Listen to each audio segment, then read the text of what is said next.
So next, let's talk about security PIs. We need to prepare for security, and then in Module 3, we'll talk about how to actually implement security. But at this point, we just want to prepare our APIs for security. Now, why do we want to do this? So far, we've been looking at APIs that expose data out, and we may want to limit what applications can get at this API, and we'll talk about that in Module 3. But for our new data we want to collect it on a per user basis. This means we need to know about the current user that is using the API. Again, we're going to talk about how to secure it next, but this means that for our next set of APIs, we're going to need to have the context of who the current user is. Let's start by going ahead and just creating a new route for our diaries. I'm going to call this the diaries route. In this case, I'm going to put it in a path of user and then diaries. Now I'm putting it down one level because we might have some other user data later, but for now, diaries is all we care about. And in this case, we're going to call the parameter diary ID. And if you remember back to the description of this API, this diary ID was just going to be a date string, year, month, day. So let's change the controller to a diaries controller, and let's make sure that it knows that diary ID is going to be optional. It's going to be optional because if we look at API user diaries, it should return the diaries for the current user. If we include the diary ID, it'll return just that date's diary, if any. We're going to come back to a couple of pieces to this in a minute, but let's go ahead and create our controller. I'm going to call it the diaries controller.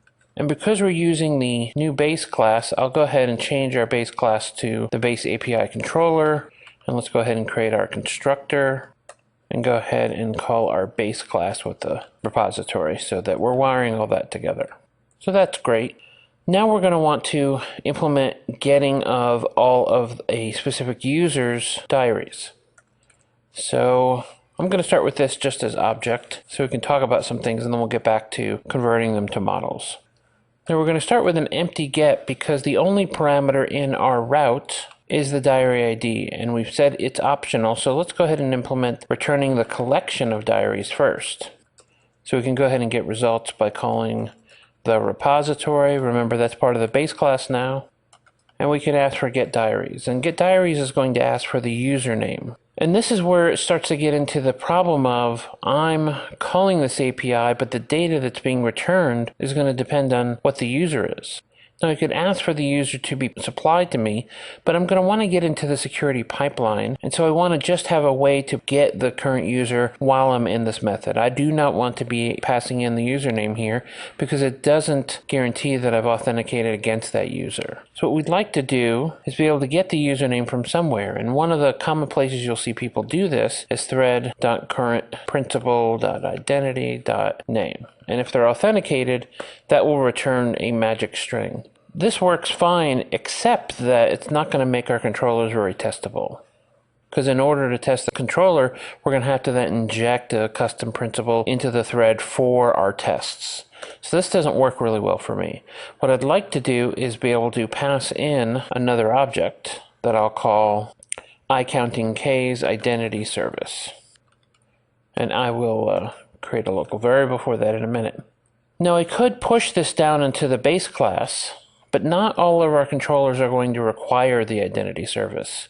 Our food and measure controllers don't need to know about the identity, so I can just go ahead and keep it here at our controller level.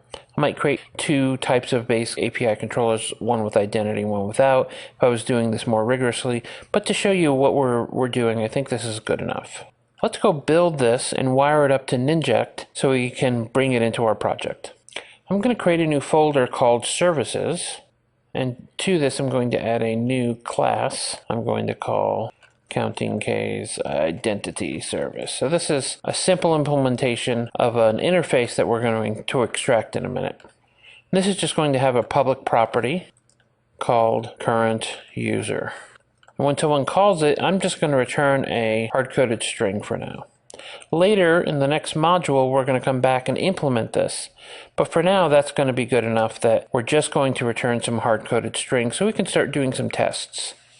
this username is actually embedded in the Entity Framework project so that it seeds a couple of diary entries for this user. So I'm using this username very specifically so I can get started with getting data and showing data in the browser. Now that we have that, let's go ahead and use refactoring to extract the interface. That all looks good. Got our interface. It's going to need to be public. And finally, let's go add it to the Ninject. So under app start, Ninject web common. If you remember from the first module, we use this to register the services that it's going to inject into different controllers. So I'll just bind our counting K's identity service to counting K's identity service. So at this point, we have an actual object that's going to return to us some identity name, which is good enough. And we've injected it so it will in fact be injected into our controller for us. Now we just need to have it inside of our controller. So I'll go ahead and create a field for it. So I'm going to get that current username out and then use it to pass into get diaries to actually get our data back. And because the repository allows me to query, I'm going to go ahead and tell it to order by descending date of the diary. I'm going to tell it to only return the last 10 because we may implement paging later, and then go ahead and execute that query. I'm also going to want to then select, just like we've been doing before, and go ahead and create our model classes. Let's come up here and change the return type now to IEnumerable diary model. And right now we don't have the model built, so let's go ahead and do that real quick. Go to the model folder, add a new class. I'll call it the diary model. This process is identical to what we did in module 1, where we created a model class and then eventually extended the model factory to include a way to create these. So I'm going to create an URL just like we have for food and measures. We want an URL to point at this specific diary. We also need a date time for current date. And then eventually we're going to need a property for diary entry models. This will be the list of entries for a particular diary, but we're not going to go that far quite yet.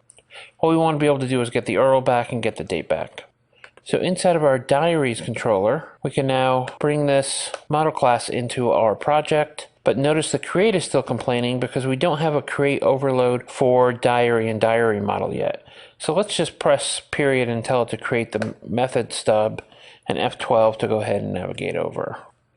Now it was trying to guess what the return type was and guessed it was a food model, which of course is wrong.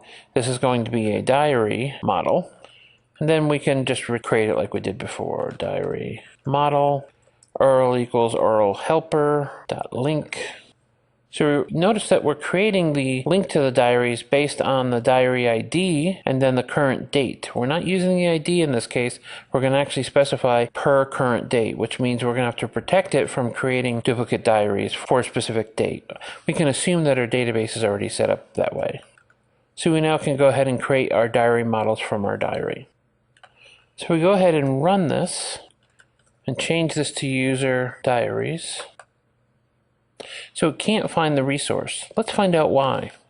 This is a really common problem you're going to have, and that is the route here is failing because it finds this diary ID instead of diary. Again, we've misspelled it here, and it thinks it's required because the only ID it says is optional is diary ID.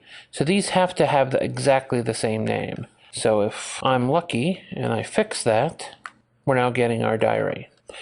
But all is not well. We can see that the current date doesn't really have a time element, but we're returning it as a standard date, which is fine. But when we constructed our date as part of the URI using the URL helper, it tried to guess what we wanted, and it guessed wrong. Because making the date 08/17/2013 and then some strings to represent the 0 time and date isn't useful at all in what we need. What we really want to do is be able to control what that looks like. But I haven't found a good reusable way to do this. So as a workaround, since we're always going to be creating this in the factory, The trick is to actually pass in a string. In this case, I'm going to say to string and then specify exactly what I want, which is a 4-letter year passed by a 2-letter month and a 2-letter day. So there's a much better looking URI. You may think, well, we could use a constraint here like we talked about in the first module to constrain this to look like what we talked about. And we can, but the URL helper doesn't know how to use the constraint in order to construct what it should look like. So we don't have a way to really describe what it is. Another option, I'm not a big fan of it in this particular case, is you can say year, day, and then bring them in as individual items, and then your gets would have to have those multiple items in them. I'm going to leave it as our diary ID and just deal with it as a string, because what's interesting here, if we go back to our diaries controller and go ahead and implement the individual one,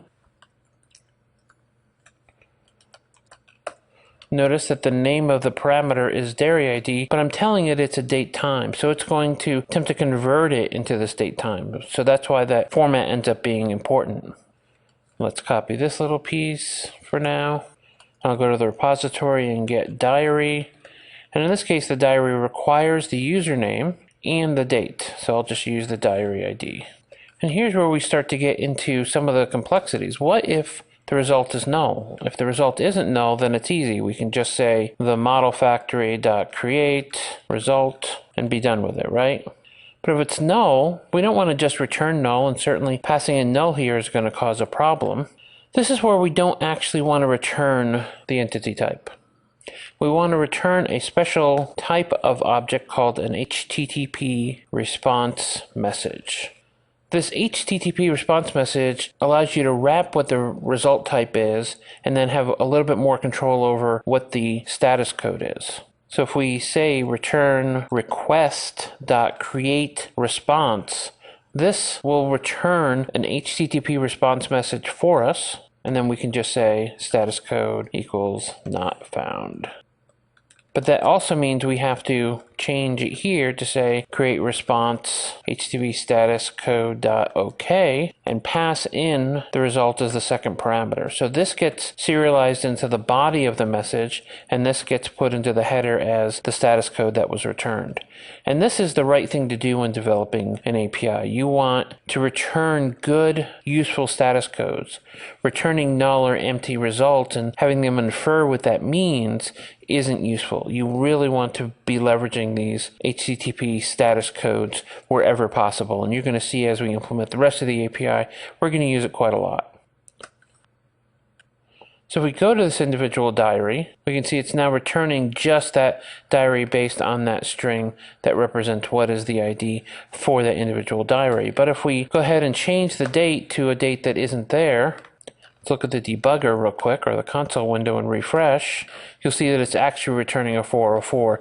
So that if we made this request from JavaScript or another API, we could test for what that status code was and know what to do about it. We could alert the user that there is no diary for this date. Do you want to create a new one in this case? Instead of assuming that null meant there wasn't a diary for this date. We're being very specific about what we want to do in this case. So now that we have a controller that is set up for dealing with the identity of the current user, let's go ahead and look at actually saving data or doing a post to our API.